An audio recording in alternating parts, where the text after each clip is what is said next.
Now, overtaking isn't about braking later than the other driver. It's more of a mindset. Race drivers, it's Enzo with the Race Driver Coach Show, coming to you with practical advice about overtaking, because it is a dying skill, especially in Formula cars where it's harder to overtake. So you're resigned to the fact that dirty air is so bad when you're following that there's no point. I tried a little bit and I can't. However, I'm seeing some drivers in Formula that are still having the reputation, they're still being that driver that finds a way to go forward. What inspired this video was one of my drivers did an awesome overtake this weekend, but you could see it coming. You could see he was hungry. I mean, look at this. Dummies him, goes to the inside, claims it, goes and wins the race. That's what inspired this, and that's what I want you to be like in the car.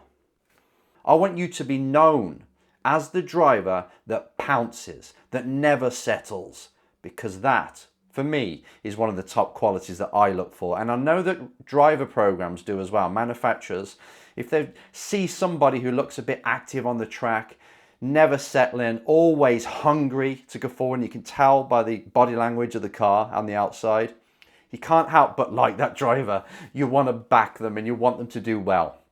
It's kind of like the underdog sort of story. We want to see somebody who's aggressive on the front foot. So I just want to share with you a few tips, things that I make sure that my drivers learn and understand and train all the time in order for them to pounce and be that driver that's always seen as the one that's moving forward.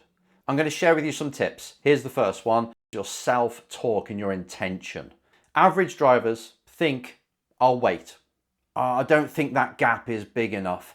What if they're going to take me off? They turn in on me.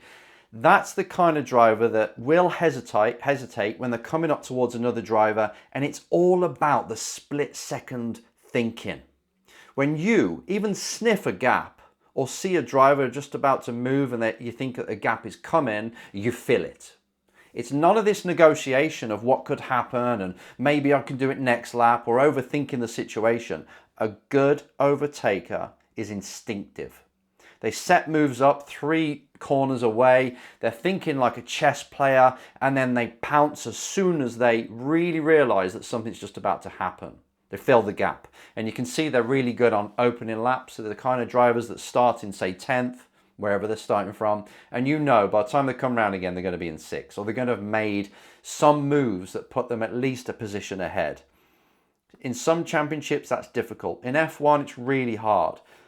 But the opportunistic driver, the one who's just 1 millisecond ahead of everybody else, even though their car isn't, their mind is usually the driver that makes the right decisions and has the good instant reactions to when it all kicks off in the first corner. They somehow come through the smoke, and they didn't find themselves in the back of that pile-up. They made their way through because they're always anticipating, looking, keeping their eyes up, seeing the situation on a global scale rather than just looking at the gearbox or the bumper of the car in front.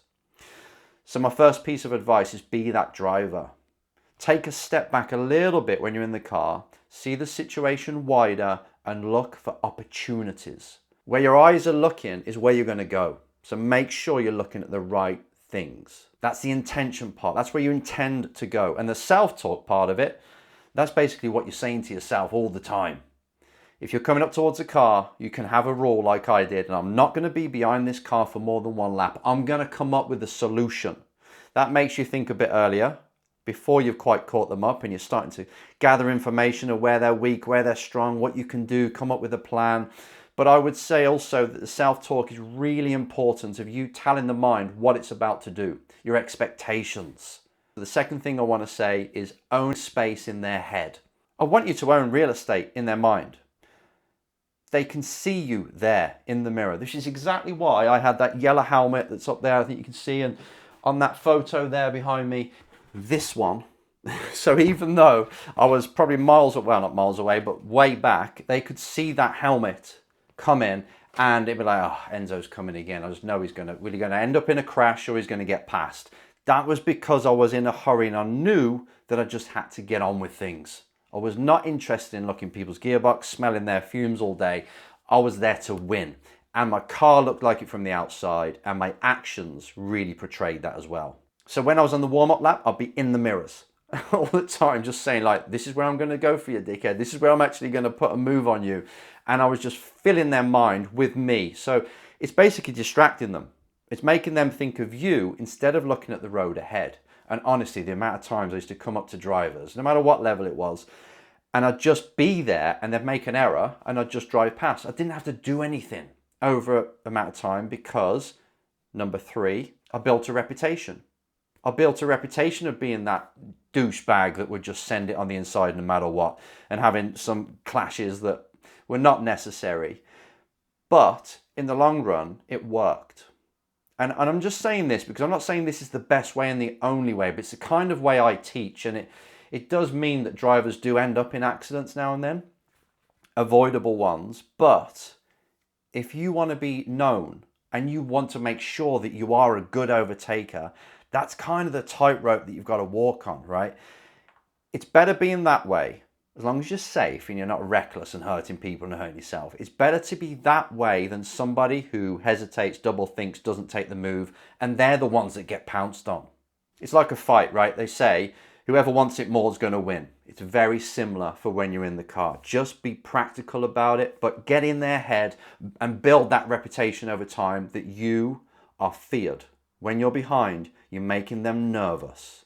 That's what I want you to have. Then this all leads into being decisive. My final thing, you must be decisive. At the end of a race, if you feel like you've hesitated a little bit, say, right, next time I'm not going to. And have it as a goal and to help you preempt what's going to happen in the next 5 minutes or 5 laps or so, for you to say, when I arrive there, I'm going to make a move. I'm going to make a decision. I'm going to go. And hold yourself accountable to that. This is going to be something you keep an eye on over time, and you make sure that you're the person that always goes forward.